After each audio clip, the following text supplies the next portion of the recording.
শুভ সকাল বন্ধুরা, তোমরা সবাই কেমন আছো?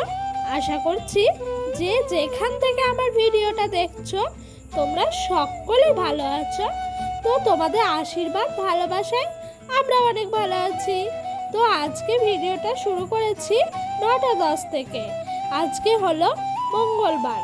তো দেখো সকালবেলা একটু আলু চচ্চড়ি বসিয়ে দিয়েছি সকালের খাবার। এইদিকে মশলার যে ঝুড়িটা আছে তো ওইগুলো নিয়ে এসে উনানের এখানে রাখলাম। আর দেখেছো আমার শ্বশুরমশাই কত পাতা কেটে জড়ো করে রেখেছে, বৃষ্টির জন্য ভিজে যাচ্ছিল জানো তো। আর এই দিকটায় উনানের এখানে বর্ষাকাল বলে চারিদিক ভিজা ভিজা লাগে। তো সকালে আজকে ভাবলাম পটল ছিল, তো পটল দিয়ে আলু দিয়ে চচ্চড়ি করে নিই। তো সেই করলাম, বেশি কিছু করিনি, সকালে হালকা পাতলাই খেলাম। এইদিকে ডোডোকে ওর পাপা একটু গামছা দিয়ে ধুতি করে দিয়েছে, আর আমি এই ওড়নাটা দিয়ে কৃষ্ণর যে থাকে না মাথায় ওড়না বাঁধে ওরকম করে দিয়েছি। আর ডোডো কি সুন্দর খেলা করছে দেখেছো। তো তারপরে জানো তো আজকে সকাল থেকেই 4-5 বার করে বৃষ্টি চলে এলো। বৃষ্টি বলতে জোরে না, আস্তে আস্তে যে বৃষ্টিগুলো হয় ফিসফিস করে ওইরকমই বৃষ্টি। তো জামা কাপড়গুলো একবার তুলছি একবার মেলছি, আর ভাল লাগে না জানো তো এই বর্ষাকালে এইরকম পরিস্থিতি। তো বন্ধুরা তোমাদের আমি প্রথমেই বলে দিই, তোমরা যারা যারা আমার ভিডিওটা দেখছো তাদেরকে আমার পক্ষ থেকে অনেক অনেক ভালোবাসা জানাচ্ছি। আর বন্ধুরা আমার ভিডিওটা প্লিজ স্কিপ করে যেও না, পুরো ভিডিওটা দেখার অনুরোধ রইল। তো চলো বন্ধুরা, আমি এই কাপড় জামা মিলতে মিলতে তোমাদের সুন্দর কিছু কমেন্টের উত্তর দিয়ে দিই। তো এক দিদিভাই আমাকে কমেন্ট করেছে, বাহ খুব ভালো পিউ, বাইরে বেরোলে খুব মজাও হয়। হ্যাঁ দিদি, সত্যি বাইরে যদি একটু বেরোনো হয় না আমরা হাউস ওয়াইফরা, তাহলে সত্যিই খুব মজা হয়। বাড়ির মধ্যে থাকতে থাকতে একঘেয়েমি লাগে, এক এক সময় তো বোরিং লাগে জানো তো। তো আমার যখন কোনো মেলা টেলা আসে সত্যি খুব আনন্দ হয়। তো দেখো তোমাদের সঙ্গে কথা বলতে বলতে আমার এদিকে কুয়োর পাড়ে এসে জল তুলে নিচ্ছি বাসন মাজবো বলে। তো আমি এক একদিন জল তুলেও রাখি, আবার এক একদিন জল না তুলেও বাসন। তারপরে আমাদের সকালকার সব খাওয়া দাওয়া হয়ে গেছে। তো আমি তাড়াহুড়া করে কুয়োর পাড়ে নিয়ে এসে সব বাসন জড়ো করে রেখেছিলাম এখন মাজবো বলে। তো বাসনগুলো মাজছিলাম আর ভাবছিলাম যে বৃষ্টিটা যেন এখন না আসে, কারণ এমনিতেই আমার ঠান্ডা লেগে আছে অনেক, তাহলে আবার ঠান্ডা লেগে যাবে সেই ভয়ে জানো তো। তো এই দেখো ডোডো এদিকে খেলা করছে আর আমি বাসনগুলো মাজছিলাম। এখন বাজে বেলা 12টার কাছাকাছি হবে। তো আমাদের জানো তো প্রত্যেক দিনই মানে খাওয়া দাওয়া হয়ে বাসনগুলো মাজতে ধুয়েতে নিতেই 12টা বেজে যায়। তো তার জন্য ওইদিকে আমাদের আবার দেরি করে রান্না বসানো হয়, প্রায় 1:45 এরকম বেজে যায় জানো তো। তাই খাওয়া দাওয়াটাও অনেকটা লেট হয়ে যায়। আর আজকে আমি জানি না কেন কালকে একটু শরীরটা খারাপ ছিল, ফুড পয়জন হয়েছিল, সেই কারণে শরীরটা মানে একটু দুর্বল ছিল, সেই জন্য আমি একটু জানো তো আজকে উঠতে দেরি হয়ে গেছে। তা আজকে দেরি করে উঠেছি, দেরি করে উঠেও তাড়াতাড়ি সংসারের সব কাজগুলো করে ফেলেছি। তো জানো তো তারপরে এইদিকে লতি ছিল, সেই লতিগুলো আমি ছাড়াতে নিয়ে চলে এলাম। আর এই লতিগুলো বাজার থেকে কেনা নয় জানো, এই লতিগুলো আমাদের গাছেই হয়েছে।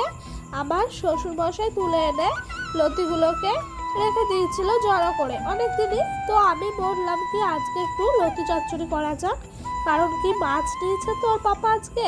তো ওই মাছের পেটে অনেকটা ডিম ছিল, বাটা মাছ, ওই হাইব্রিড বাটা ওইগুলোকে বলছে নাকি।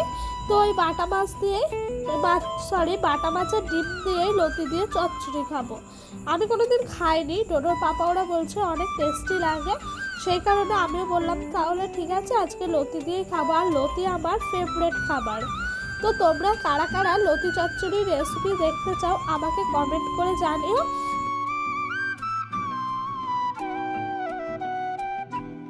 তো বন্ধুরা জানো তো এই লতি চচ্চড়ি খেতে সত্যিই আমার খুব ভালো লাগে। আর এই লতি চচ্চড়ি দিয়ে আমি এক থালা ভাত খেয়ে ফেলি।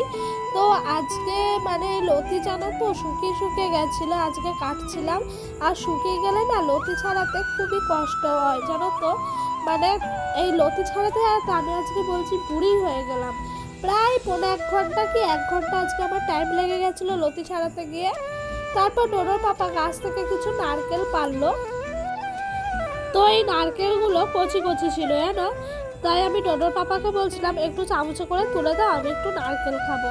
তাই ও তুলে দিল নারকেলগুলো। এইদিকে আমাদের রান্না বান্না হয়ে গেছে সব দুপুরকার। তো এখানে ডোডোর পাপার ভাত বেড়ে নিয়েছি, ওইখানে আমার ভাত। আর এই দেখো লতি চচ্চড়ি হয়েছে মাছের ডিম দিয়ে। সত্যি খেতে প্রচুর টেস্টি হয়েছিল জানো লতি চচ্চড়ি মাছের ডিম দিয়ে। আমি এমনি লতি চচ্চড়ি শুধু খেয়েছি, তো আমি কোনোদিন মাছের ডিম টিম এসব দিয়ে খাইনি। তো আজকে প্রথমবার খেলাম। ডোডোর পাপা বলছিল খাও, অনেক খেতে সুন্দর এটা। সত্যি আমার খুব ভালো লেগেছে, মনে হচ্ছে আবার খাই। তো এই দেখো কিছুটা মাছের ডিম ছিল, সেই মাছের ডিমটা দিয়ে আমার শাশুড়ি মা পেঁয়াজ দিয়ে আর হাইব্রিড ধনেপাতা যেগুলো হয় বাড়িতে, ওই ধনেপাতা দিয়ে চচ্চড়ি করেছে। আর এইদিকে একটু মাছের ঝোল করেছিল পাতলা করে আলু দিয়ে। তো জানো মাছটা না একটু খেতে টেস্ট ছিল না, তাই আমার একটু ভালো লাগেনি এই মাছের ঝোলটা খেতে জানো বন্ধুরা। তো এই দেখো মাছের ঝোলটা আজকে মনে হচ্ছে একটু ভালো হয়নি। ডোডোর পাপাও বলছে আমারও একটু ভালো লাগেনি এই মাছের ঝোলটা খেতে। তো বন্ধুরা আমাদের খাওয়া দাওয়া সব কিছুই হয়ে গেছে। তো এখন জামা কাপড়গুলো তুলে নেবো, বাসন মাজলাম দুপুরে খাওয়া দাওয়া হওয়ার পর। তো জামা কাপড়গুলো তুলে আবার দড়ির মধ্যে মিলে রাখবো জানো। তো এখন বাজে 5টা। তো আমাদের ডেলি রুটিন খাওয়া দাওয়া 5টা এরকম টাইমেই হয় জানো তো। কারণ কি বলতো সকালে একবার রান্না হয়, তো সেই খাবারগুলোই মানে বাসন ধোয়া মাজা করতে নিতে 12টা বেজে যায়, সেই কারণে আমাদের আরও দেরি হয়। তো আমি এইদিকে মাথার মধ্যে সব জামা কাপড়গুলো ছুঁড়ে ছুঁড়ে রাখছি, তারপর মিলে রাখবো। তো আমার শাশুড়ি মায়ের কাপড়টা এখন তুলবো না, কারণ কি বলতো মানে এখন যদি তুলে নিই না আর শোকাবে না, ঘরের ভেতরে থাকে। তো তো এখনও হাওয়া দিচ্ছে, সন্ধ্যেবেলায় খালি ওই আমার শাশুড়ি মায়ের কাপড়টা তুলবো। আর এইগুলো এখন তুলে মাচার মধ্যে দিয়ে রাখবো। মাচার মধ্যে না তো আমার শাশুড়ি মায়ের কাপড়গুলো দিই না, কেন বলতো কারণ হলো গিয়ে দাঁড়াও বলি, হাঁপিয়ে গেছি, খুব হাঁপিয়ে যাচ্ছি আজকাল। কারণ কুকুর টুকুর থাকে তো আমাদের বাইরে, তো বারান্দায় গ্রিল টিরিল নাই, কুকুর থাকে, কুকুরে সব নিয়ে টানাটানি করে। আর ওই যেগুলো আমাদের নাইটি টাইটি এগুলো তো ওপরে থাকে আর টানতে পারে না, সেই কারণে কাপড়টা ঘরেই মেলা হয়। তো চলো দেখতে থাকো ভিডিওটা। তো দেখো বন্ধুরা এইদিকে এই মাচার মধ্যে জামা কাপড়গুলো সব মিলে মিলে রাখছিলাম। তো বন্ধুরা ভিডিওটা আজকে এই পর্যন্তই রাখলাম। তোমাদের যদি ভালো লেগে থাকে তাহলে লাইক কমেন্ট করো আর সাবস্ক্রাইব করে পাশে থাকা বেল বাটনটা প্রেস করে দিও, তাহলে আমার ভিডিও তোমাদের কাছে সবার আগে পৌঁছে যাবে। তো আশা রাখছি এই ভিডিওটা থেকে তোমাদের কাছ থেকে আমি অনেক অনেক ভালোবাসা পাবো, আর আমাকে তোমরা এভাবেই সাপোর্ট করো। প্লিজ প্লিজ বন্ধুরা তোমাদের কাছে আমি হাত জোড় করে অনুরোধ রাখছি।